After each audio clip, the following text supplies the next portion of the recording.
प्रतिष्ठा विज्ञान। किसी स्थान को पवित्र बनाने या उसकी प्रतिष्ठा करने का क्या अर्थ है? प्रतिष्ठा शब्द अक्सर थोड़ी लापरवाही से इस्तेमाल होता है। अधिकांश लोगों के लिए इसका मतलब विस्तृत रीति रस्मों को संपन्न करना है और जो हमारे जीवन को बहुत सुंदरता और कल्पनात्मकता प्रदान करती हैं, लेकिन इसकी कोई असली उपयोगिता नहीं है। अधिकतर लोग मानते हैं कि यह बस बकवास है, जिसका मकसद आध्यात्मिक प्रक्रिया को उलझाना और अधिकांश भोले भाले डरपोक लोगों का शोषण करना है। यही समय है कि हम इस सतही समझ को छोड़ें और गहराई में देखें। अगर आप मिट्टी को भोजन में रूपांतरित करते हैं, तो हम उसे कृषि कहते हैं। अगर आप भोजन को मांस और हड्डी में बदलते हैं, तो हम उसे पाचन कहते हैं। अगर आप मांस को फिर से मिट्टी बना देते हैं, तो हम उसे दाह संस्कार कहते हैं। अगर आप इस मांस या किसी पत्थर या किसी खाली स्थान को ईश्वरीय संभावना में बदल देते हैं, तो उसे प्रतिष्ठा कहते हैं। प्रतिष्ठा एक जीवंत प्रक्रिया है। यह एक संस्कृत शब्द है। जैसा कि हमने पहले चर्चा की है, आधुनिक विज्ञान हमें बताता है कि हर चीज बस एक ही ऊर्जा है जो खुद को करोड़ों अलग अलग तरीकों से अभिव्यक्त कर रही है। अगर ऐसा है तो जिसे आप ईश्वर कहते हैं, जिसे आप पत्थर कहते हैं, जिसे आप आदमी या औरत कहते हैं या राक्षस कहते हैं, वे सभी अलग अलग तरीकों से काम करती हुई एक ही ऊर्जा है। अगर आपके पास जरूरी तकनीक है, तो आप अपने आसपास के साधारण से स्थान को एक ईश्वरीय ऊर्जा से सराबोर कर सकते हैं। आप बस एक चट्टान के टुकड़े को लेकर उसे देवी या देवता बना सकते हैं। इस प्रक्रिया को प्रतिष्ठा कहते हैं। खासकर भारत में प्राचीन समय से प्रतिष्ठा प्रक्रिया के बारे में ज्ञान के एक विशाल भंडार को पीढ़ी दर पीढ़ी कायम रखा गया है। ऐसा इसीलिए है क्योंकि आपका जीवन चाहे जितना अच्छा क्यों ना हो, आप चाहे जितने समय तक क्यों न जिएं, जीवन एक मोड़ पर आप में सृष्टि के स्रोत के संपर्क में आने की मौलिक लालसा अवश्य उठेगी। अगर इन गहरे आयामों तक पहुंचने की संभावना पैदा नहीं की जाती और हर खोजने वाले व्यक्ति को उपलब्ध नहीं कराई जाती, तो समाज को अपने नागरिकों के लिए असली खुशहाली प्रदान करने में असफल माना जाएगा। इस जागरूकता की वजह से ही भारतीय संस्कृति में लोगों ने हर गली में मंदिर बनाए। इसके पीछे विचार मंदिरों के बीच होड़ पैदा करना नहीं था। सोच बस इतनी थी कि कोई भी ऐसे स्थान में ना रहे जो प्रतिष्ठित नहीं है। किसी व्यक्ति के लिए प्रतिष्ठित स्थान में रहना एक बड़े सौभाग्य की बात होती है। जब आप ऐसा करते हैं, तब आपके जीने का तरीका बिल्कुल अलग हो जाता है। आप पूछ सकते हैं कि क्या मैं उसके बिना नहीं रह सकता? आप रह सकते हैं। अगर आप जानते हैं कि आप अपने खुद के शरीर को मंदिर कैसे बनाएं, तो मंदिर जाना उतना महत्वपूर्ण नहीं है। हाँ, आप अपने शरीर की भी प्रतिष्ठा कर सकते हैं, लेकिन सवाल यह है कि क्या आप उसे वैसा कायम रख पाते हैं? सारी आध्यात्मिक दीक्षाएं इस हार्ड मांस के शरीर को मंदिर की तरह प्रतिष्ठित करने के उद्देश्य से होती हैं। उसके बाद सिर्फ उसे कायम रखने की जरूरत होती है। दीक्षा के बाद हर दिन आध्यात्मिक अभ्यास करना अपने सिस्टम को जीवंतता की उच्च अवस्था में कायम रखने का एक तरीका है। कभी औपचारिक तौर पर तो कभी अनौपचारिक तौर पर मैंने समय समय पर लोगों को शक्तिशाली रूप से प्रतिष्ठित किया है। एक निर्जीव वस्तु जैसे कि एक पत्थर को प्रतिष्ठित करने में भारी मात्रा में जीवन की कीमत देनी होती है। इंसानों को जीवंत मंदिर बनाना काफी कम खर्चीला है और यह पर्यावरण के लिए अनुकूल है, और साथ ही वे कभी भी कहीं भी जा सकते हैं। हालांकि फायदे कई हैं, लेकिन समस्या यह है कि व्यक्ति को इसे कायम रखने के लिए कुछ खास मात्रा में समय, लगन और ऊर्जा लगानी पड़ती है, वरना यह काम नहीं करेगा। जब दुनिया में लोग बहुत भटके हुए हों और खुद को एक जीवंत मंदिर बनाने के अनिच्छुक हों, तब पत्थर के मंदिर बनाना आवश्यक हो जाता है। मंदिर बनाने का बुनियादी उद्देश्य उन अधिकांश लोगों को फायदा पहुंचाना है जिनके जीवन में कोई आध्यात्मिक अभ्यास या साधना नहीं है। अगर कोई इस तरह के प्रतिष्ठित स्थान पर साधना कर सकता है, तो यह दोगुना फायदेमंद होता है। खासकर उनके लिए बाहरी मंदिर अनमोल होता है जो अपने शरीर को मंदिर बनाना नहीं जानते। प्रतिष्ठा अनेक तरीकों से की जाती है, लेकिन आमतौर पर इसके लिए विधि विधान, मंत्र, ध्वनियों, रूपों और दूसरी कई चीजों का इस्तेमाल होता है। इसे लगातार देखरेख की जरूरत होती है। मंदिर में रीति रस्म आपके लिए नहीं किए जाते, वे वहां पर स्थापित देवता या ऊर्जा रूप को जीवंत रखने के लिए होते हैं। यह देवता क्या है? यह एक खास उद्देश्य के लिए जीवन के विभिन्न पहलुओं में तृप्ति प्राप्त करने का साधन होता है। वास्तव में देवता के लिए पारंपरिक शब्द यंत्र है। जिसका शाब्दिक अर्थ मशीन या एक कार्यशील ऊर्जा रूप होता है। प्राचीन काल में लोगों से हमेशा कहा गया है कि घर में पत्थर की मूर्ति मत रखें। अगर आप उन्हें रखते हैं तो हर दिन आपको सही तरीके के विधि विधान प्रक्रिया द्वारा उनकी देखरेख करनी चाहिए। अगर किसी मूर्ति की प्रतिष्ठा मंत्रों से की गई है और अगर हर दिन जरूरी देखरेख नहीं की जाती तो मूर्ति को ऊर्जा घटने लगती है। इससे आसपास रहने वाले लोगों को भारी नुकसान पहुंच सकता है। दुर्भाग्य से बहुत से मंदिरों की दशा ऐसी ही हो गई है क्योंकि लोगों ने मूर्ति की देखरेख सही तरीके से नहीं की, क्योंकि वे मूर्ति को जीवंत रखना नहीं जानते थे। प्राण प्रतिष्ठा इस मायने में अलग प्रक्रिया है, क्योंकि इसमें किसी चीज की प्रतिष्ठा के लिए आपकी अपनी जीवन ऊर्जा इस्तेमाल होती है। जब आप इस विधि से किसी रूप को प्रतिष्ठित करते हैं तब उसे किसी तरह के रखरखाव या देखभाल की जरूरत नहीं होती। यह शाश्वत होता है। जब मैंने ध्यान लिंग की प्रतिष्ठा करने का अपने जीवन का लक्ष्य पूरा किया तब यह प्राण प्रतिष्ठा के जरिए किया था। दक्षिण भारत में कोयम्बटूर के ईशा योग केंद्र में 1999 में स्थापित ध्यान लिंग एक सूक्ष्म ऊर्जा रूप है जिसमें सारे चक्र अपनी तीव्रतम क्षमता पर काम कर रहे हैं। इसी कारण से वहां पर किसी तरह का अनुष्ठान या पूजा नहीं की जाती। इसकी जरूरत नहीं है। ध्यान लिंग को किसी रखरखाव की जरूरत नहीं है क्योंकि उसकी ऊर्जा कभी घटेगी बढ़ेगी नहीं। अगर आप लिंग के पत्थर को हटा भी दें तो भी वह वैसा ही रहेगा। समय के साथ धरती पर होने वाले भौतिक या भौगोलिक परिवर्तनों के बावजूद लिंग का ऊर्जा स्वरूप गायब नहीं होगा। ऐसा इसीलिए है क्योंकि असली लिंग अभौतिक आयाम से बना है, वह नष्ट नहीं किया जा सकता। भारत के मंदिर कभी प्रार्थना की जगह नहीं थे।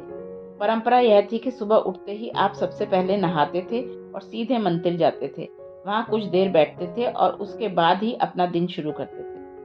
मंदिर बैटरी चार्ज करने के सार्वजनिक स्थल जैसा होता था। आजकल अधिकतर लोग यह भूल चुके हैं। वे बस मंदिर जाते हैं, कुछ मांगते हैं, फर्श पर 1 सेकंड को बैठते हैं और बाहर आ जाते हैं। इसका कोई तुक नहीं है। वहां जाने का मतलब है वहां की ऊर्जा को अपने अंदर आत्मसात करना। कोयम्बटूर के ध्यान लिंग मंदिर में इसका लाभ उठाने के लिए आपको किसी चीज में विश्वास करने की जरूरत नहीं है। वहां कोई प्रार्थना करने, कुछ चढ़ावा चढ़ाने या रस्म निभाने की आवश्यकता नहीं है। आपको बस अपनी आंखें बंद करके कुछ देर के लिए बैठने के लिए कहा जाता है। अगर आप स्वयं आजमाते हैं तो आप पाएंगे कि यह एक जबरदस्त अनुभव होता है।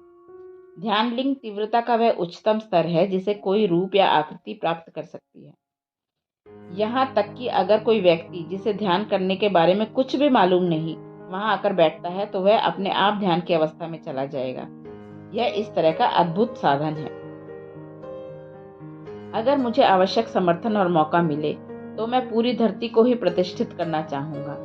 मैं इसी चीज में निपुण हूँ, तरल हवा को एक बहुत शक्तिशाली जीवन स्थान में बदलने में, धातु या पत्थर के टुकड़े को ईश्वरीय स्पंदन में बदलने में। मेरा स्वप्न है कि एक दिन पूरी मानवता को प्रतिष्ठित वातावरण में रहना चाहिए। आपके घर को प्रतिष्ठित होना चाहिए, आपकी सड़क को प्रतिष्ठित होना चाहिए, आपके ऑफिस को प्रतिष्ठित होना चाहिए। वे सारे स्थान प्रतिष्ठित होने चाहिए जहां आप अपना समय बिताते हैं। जब आप ऐसे स्थान में रहते हैं तब आपके विकास को डार्विन जैसे किसी पैमाने के अनुसार होने की जरूरत नहीं है। आप सीधे ही परम खुशहाली और आज़ादी की अवस्था की ओर लंबी छलांग लगा सकते हैं। भारत में अधिकतर प्राचीन मंदिर शिव के लिए बनाए गए थे। शिव यानी वह जो नहीं है। देश में हजारों शिव मंदिर हैं और उनमें से अधिकतर में कोई मूर्ति नहीं है। उनमें प्रतीक के तौर पर एक लिंग मौजूद है। लिंग शब्द का मतलब है आकार या रूप। जब सृष्टि की शुरुआत हुई या जब निराकार ने आकार लेना शुरू किया तब इसका सबसे पहला आकार एक दीर्घवृत्ताभ यानी 3 आयामी दीर्घवृत्त का था, जिसे हम लिंग कहते हैं। यह दीर्घवृत्ताभ के रूप में शुरू हुआ और फिर इसने कई दूसरे आकार और रूप ले लिए। अगर आप गहन ध्यान की अवस्था में चले जाते हैं तो आप पाएंगे कि पूर्ण विसर्जन से ठीक पहले ऊर्जा एक बार फिर लिंग का रूप ले लेती है। आधुनिक ब्रह्मांड विज्ञानियों ने यह पता लगाया है कि हर आकाशगंगा का केंद्र हमेशा एक दीर्घवृत्ताभ होता है। तो आमतौर पर योग में लिंग को एक परिपूर्ण रूप यानी अस्तित्व का बुनियादी रूप माना जाता है। पहला और आखिरी रूप लिंग ही होता है। इन दोनों के बीच में सृष्टि बनती है। उससे परे जो है वह जो नहीं है वही शिव है। तो लिंग का रूप सृष्टि की संरचना में एक छेद या द्वार है। भौतिक सृष्टि के लिए पीछे का द्वार लिंग होता है और सामने का द्वार भी लिंग होता है। यही चीज मंदिर को भौतिक की संरचना का द्वार बना देती है। आप इसमें विसर्जित हो सकते हैं और पार जा सकते हैं। यही बात इसे इतनी जबरदस्त संभावना बनाती है। एक रोचक बात यह है कि लिंग दुनिया में बहुत जगहों पर मिलते हैं। अफ्रीका में मिट्टी के लिंग हैं जो अधिकतर गुहा विद्या के लिए इस्तेमाल होते हैं। डेल्फी में जमीन के नीचे एक लिंग है जिसे धरती की नाभि कहते हैं। यह विशुद्ध रूप से मणिपूरक लिंग है, समृद्धि और भौतिक खुशहाली के लिए। जब किसी ने मुझे इसकी तस्वीर दिखाई तो मैं तुरंत जान गया कि किस तरह के लोगों ने इसे प्रतिष्ठित किया होगा। यह अवश्य ही भारतीय योगियों द्वारा हजारों साल पहले किया गया था, इसमें कोई संदेह नहीं है। जब मैंने टेनेसी में 2015 में योग के प्रवर्तक आदि योगी को प्रतिष्ठित किया था तो उसे पश्चिमी दुनिया में पारंपरिक योग के लिए ऐतिहासिक घटना और आध्यात्मिक दृष्टि से महत्वपूर्ण माना गया। दिलचस्पी के तमाम प्राचीन स्थानों को देखने के बाद मुझे पक्का यकीन है कि ऊर्जा की दृष्टि से महत्वपूर्ण इस किस्म की कोई घटना उत्तरी अमेरिका या वास्तव में पश्चिमी गोलार्ध में पिछले 3000 सालों में नहीं हुई। प्राण प्रतिष्ठा प्रक्रिया के जरिए प्रतिष्ठा यह स्थान सबसे पहले योगी आदि योगी के लिए श्रद्धांजलि है। पूरी तरह से योग साधना और अभ्यास के लिए समर्पित यह स्थान उच्चतम स्तर के ऊर्जावान कंपन और प्रचुरता का जीवंत भंडार है। यह पश्चिम के साधकों के लिए अनोखी आध्यात्मिक संभावना प्रस्तुत करता है। अभी भारत में अधिकतर लिंगों में एक या ज्यादा से ज्यादा 2 चक्र सक्रिय होते हैं। वे हमेशा भौतिक खुशहाली के लिए प्रतिष्ठित किए गए थे। शांति और आनंद बढ़ाने के लिए कुछ अनाहत लिंग भी हैं। ध्यान लिंग इस मायने में अनोखा है और इसमें सभी 7 चक्र ऊर्जा के अपने चरम स्तर पर हैं।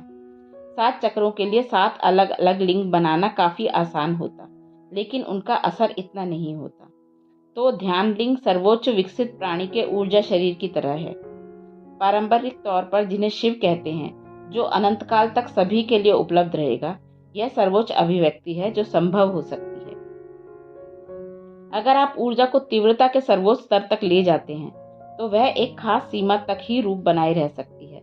इसके बाद वह निराकार हो जाती है और अधिकतर लोग उसे अनुभव करने में असमर्थ होते हैं। ध्यान लिंग की प्रतिष्ठा इस तरह से की गई है कि उसमें ऊर्जा का उस सर्वोच्च शिखर तक घनीभूत किया गया है जिसके बाद कोई आकार नहीं बचेगा। इसका निर्माण इसलिए किया गया था ताकि हर उस साधक को एक जीवंत गुरु के सानिध्य में बैठने का मौका उपलब्ध हो जिसमें इसकी लालसा है। सबसे बढ़कर जो बात ध्यान लिंग को एक अभूतपूर्व आध्यात्मिक संभावना बनाती है वह यह है कि यह जीवन को उसकी पूरी गहनता और पूर्णता में अनुभव करने का अवसर देता है। जो व्यक्ति इसके आभा मंडल में आता है वह आकाशीय शरीर या विज्ञानमय कोश के स्तर पर प्रभावित होता है। अगर आप भौतिक, मानसिक या ऊर्जा शरीर के माध्यम से कुछ रूपांतरण लाते हैं तो वह जीवन के दौर में खत्म हो सकता है, लेकिन एक बार जब आपको आकाशीय शरीर के स्तर पर छुआ जाता है तो यह हमेशा के लिए होता है। अगर आप कई जीवन कालों से होकर भी गुजरते हैं फिर भी मुक्ति का यह बीज अंकुरित होने और खिलने के लिए सही अवसर की प्रतीक्षा करेगा। 3.5 साल की बहुत गहन प्रतिष्ठा प्रक्रिया के बाद मैंने ध्यान लिंग को पूरा किया।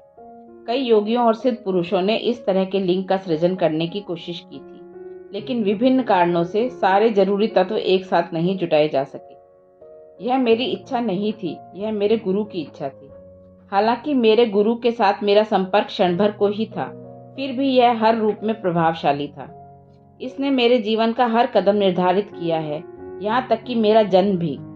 मेरे गुरु की कृपा से और तमाम ऐसे लोगों के प्रेम, सहयोग और समझ से जिन्होंने जाने में या अनजाने में, इच्छा से या अनिच्छा से, सचेतन रूप से या अचेतन रूप से खुद को इसके लिए अर्पित कर दिया।